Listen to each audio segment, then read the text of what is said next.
നിങ്ങളെന്താണ് ഇങ്ങനെ നിന്ന് വിറക്കണത്?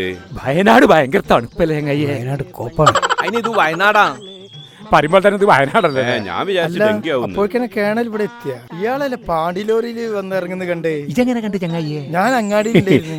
ഇന്നേ ഡൽഹിന്ന് നമ്മളെ സോണിമോള് വിളിച്ചില്ലേ? സോണിയ മോളാ? രാജീവ് ഗാന്ധിന്റെ ഭാര്യ. സോണിയാഗാന്ധി. സോണിയ ചന്ദ്രികാവും.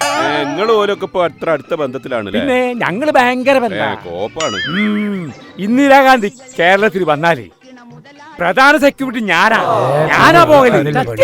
ഈ തോക്കേറ്റ് ശരിക്കും നമ്മള് ഡൽഹിയിലാണ് ചെന്ന് കഴിഞ്ഞാല് ഒരു സ്ഥലത്ത് കോലിന്നെ വിടൂല. ഭക്ഷണം കഴിക്കലും കെടുക്കലും പാത്രം വരെ ഞാനാടോ മോറല്. ഞാൻ ചെന്ന ഓലിനെ വിട്ടൂല. ഭയങ്കര സ്നേഹ ഞങ്ങൾ തമ്മില്.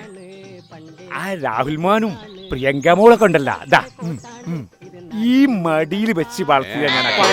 സോണിയാജി പറഞ്ഞേ കേണലേ നിങ്ങള് വയനാട്ടിക്കൊന്ന് പോണം. മല മറിക്കാനാ ഞമ്മളെ മോളുള്ളോ അവിടെ മത്സരിക്കണേ. ഏത് രാഹുൽ മോനെ കാട്ടി കൂടുതൽ ഭൂരിപക്ഷങ്ങൾ വാങ്ങിക്കൊടുക്കണം എന്ന് പറഞ്ഞോട്. പോകുമ്പേ ആ തോക്കും കൂടി എടുത്തോളേ. ഇത് പറഞ്ഞു തോക്ക് വന്യമൃഗങ്ങളുടെ നാടല്ലേ വയനാട്. 90% ഫോറസ്റ്റും ബാക്കിയൊക്കെ. അതിന് വന്യമൃഗങ്ങളെ ഞങ്ങൾക്ക് വെടിവെക്കാൻ പറ്റുമോ? പിന്നെ ഇയാൾക്ക് വെക്കാന്ന് ഇയാളെടുത്ത് മറ്റേ ഒട്ടിക്കണ മക്കളെ, ചൂടുള്ള വാർത്ത. വയനാട്ടിൽ നിന്നും പട്ടാളക്കാരനെ തല്ലി ഓടിച്ചു. അപ്പൊ അതിലെ പത്രത്തിൽ വന്നാ അന്ന് ഞാൻ കൊല്ലും.